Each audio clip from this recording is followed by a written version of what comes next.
Hey everyone, it's Q&A Tuesday.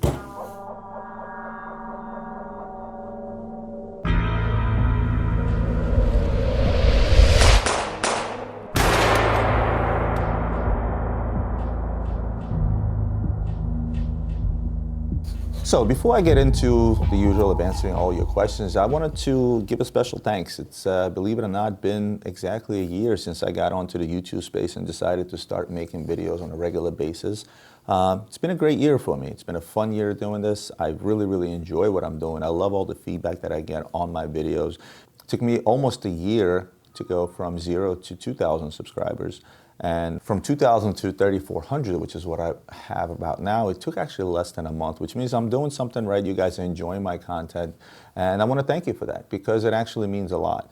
The amount of subscribers, likes, and comments that I get on every video is an indicator to me that I'm doing a good job, or a bad job for that matter. And you know, I try my best to answer everyone's comments below. It takes about 15 to 20 minutes out of my day to do so. Of course, it might get a little more difficult down the line once more subs pop up, but I will ask you for a favor. If you enjoyed this last year of me on YouTube, and if you're not already subscribed to this channel, but watching my videos, hit that sub button. I know it's a bit of a pain in the neck. You got to sign into your Google account and all that other good stuff, but do it because it actually does mean a lot to me. All your comments mean a lot to me. All the likes, all the thumbs up mean a lot to me. Even the few dislikes that I get on my videos also mean a lot because it tells me I may not have done something right in that video, and I go back and I review and I try to improve. A lot of exciting things coming up. We have a new series coming up called Watch Wars. I'm going to be doing it alongside with Adrian, whom you have seen in a couple of my videos already. And all it's going to be is going to be me and Adrian going head to head with a watch each and trying to prove to each other whose watch is better. The most exciting part about that series is going to directly involve you guys, my viewers. I'm going to ask you guys to vote at the end of every video. Neither myself or Adrian are going to decide who the winner is. So at the end of the video, via comments, you're going to be able to vote whether you feel Team Founder won or Team VIP Volt, who's Adrian. And on top of that, we're not going to ask you guys to do it for nothing. We're going to randomly pick one of the guys that commented for VIP Volt or Team Founder, depending on who the winner is. And we're going to send you guys t-shirts and hats and things of that nature as sort of a token of appreciation. And I'll show you the pictures of the stuff that's going to be happening right there. Now, let me show you a quick trailer of that so you guys kind of get an idea in case you didn't get to see it on my YouTube channel. So I'll pop that in now.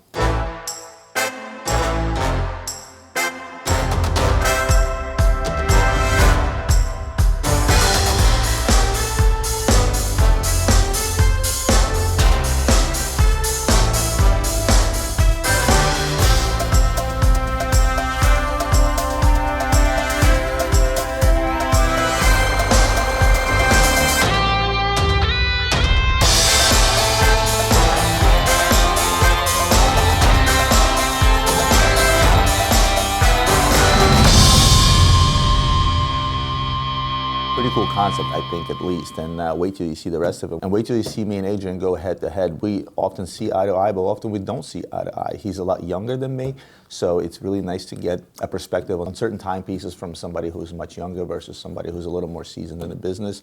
So I hope you guys will enjoy it once it airs next year. What else? I've done a couple of collabs.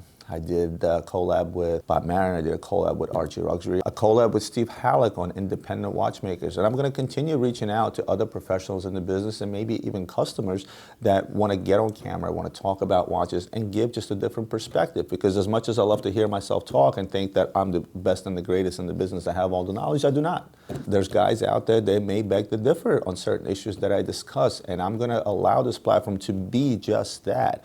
Not just my opinion, but opinion of others, and let you guys be preview of that and draw your own conclusions from that. If anybody's out there watching this and you guys want to do a collab, go ahead and reach out to me. In the contact section of my YouTube channel, my email is there, so that email will go directly to me and I will respond. I know a lot of times doing collabs is geographically prohibitive. Some of you guys, like Archie's in Australia and somewhere else, but with today's day and age of technology, it's very easy to put together a collab video without having actually somebody sit next to me or me traveling somewhere. And speaking of which, a lot more travel coming up next year. Towards the end of January, we will get out to Miami. Then we're off to, again, Dubai, Hong Kong, gonna be in LA again, gonna be in Vegas a couple of times next year. And I'm going to try to document that in a fun way that I've done before. And if you guys have any suggestions for that, please let me know in the comments below what you would like to see. You guys took a big liking to the Dubai vlog I did, because rather than, again, showing you how fancy Dubai is, which really it is, I showed you more of an insight of the buying aspect of things, how we get out there and we buy all these watches.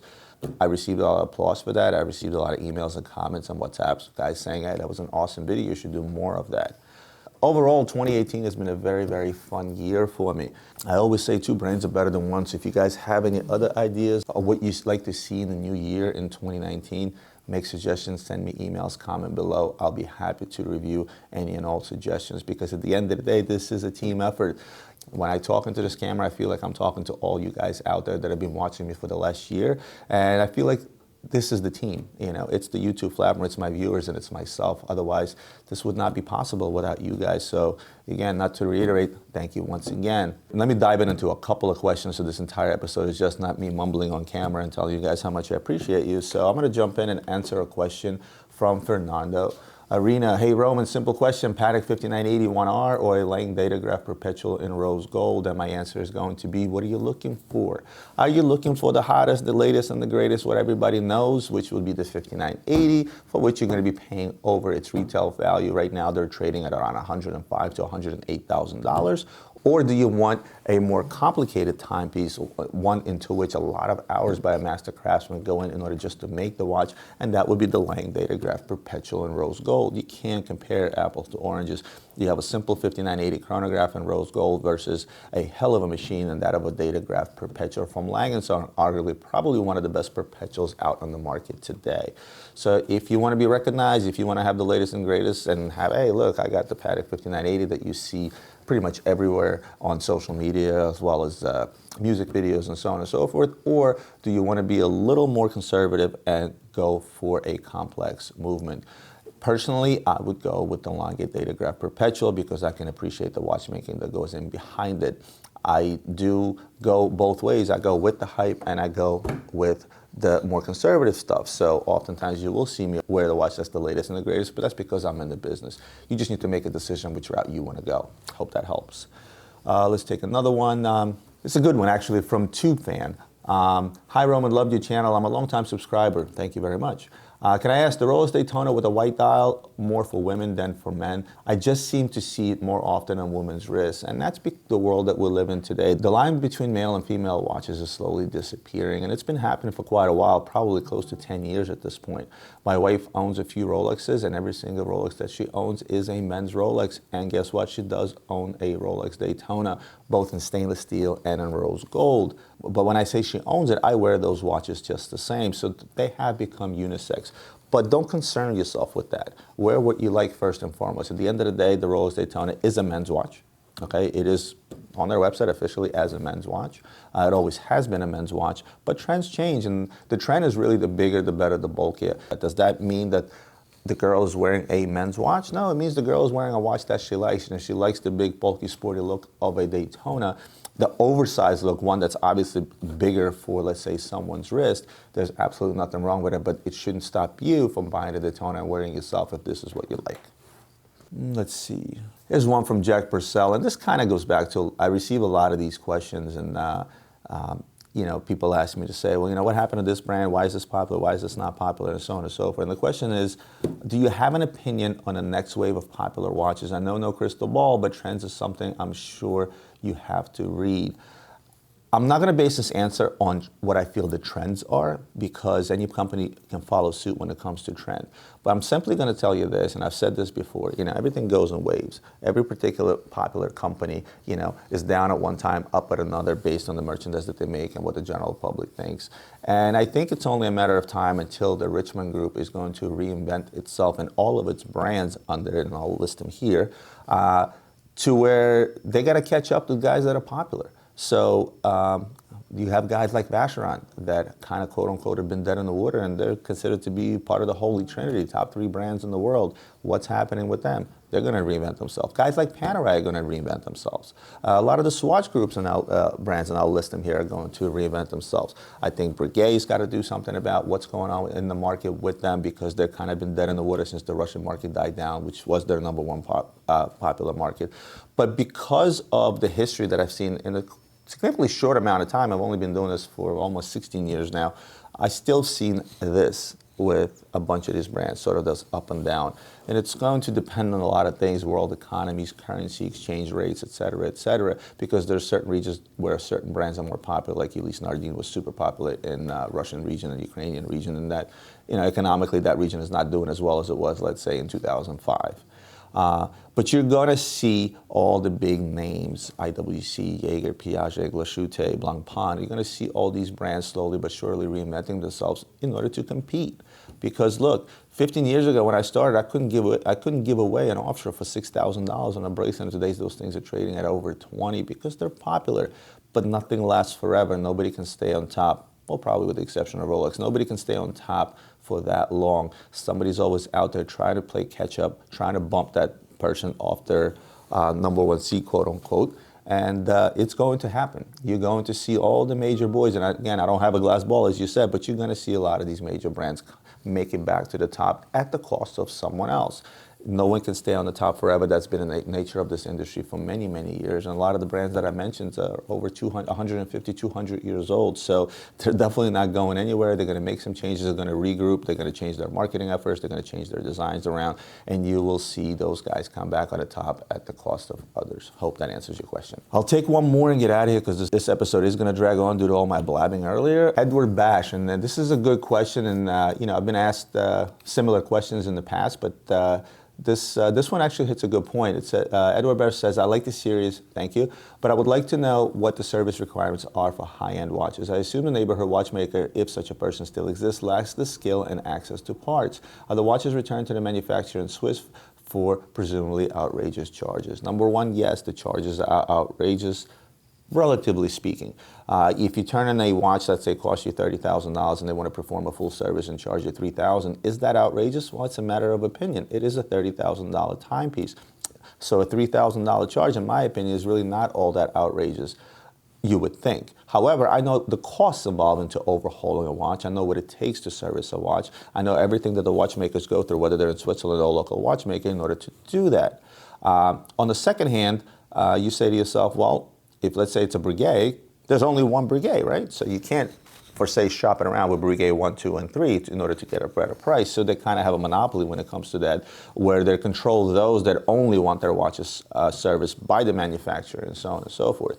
However, your local neighborhood watchmaker, should you able to find one, is able to perform a basic service on any watch, no matter how complex it is.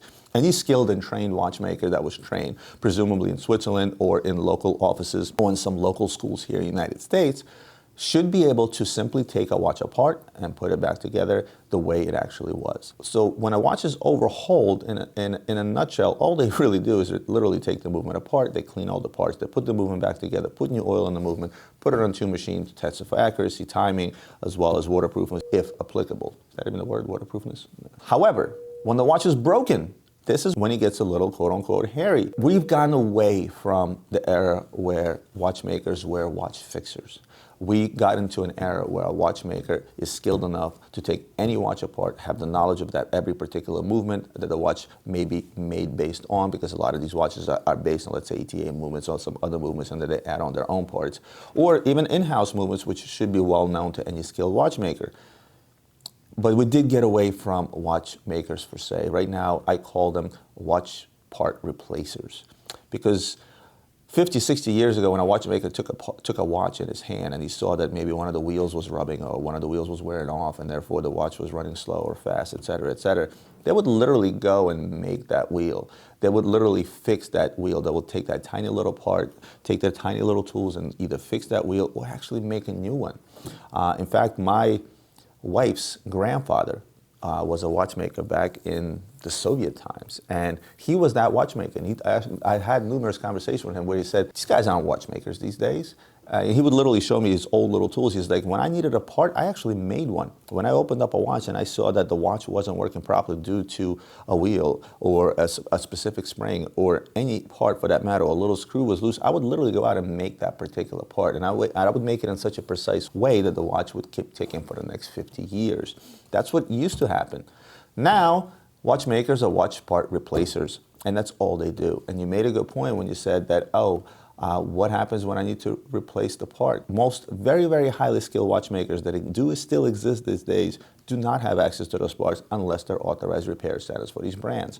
And that's why I use those authorized repair centers. A lot of them are located in New York, some in Florida, some in Ohio, because they do have access to parts. But that is also coming to an end because slowly but surely manufacturers are only giving out specific parts. They're limited to the amount of parts they're giving to these watchmakers because they want the business, because the markup is outrageous. And I've told you guys before, if I can get a full overhaul done for $500 to $700 on the watch, and they're going to charge you $25,000 to $3,000 for the same product, why give that away, right?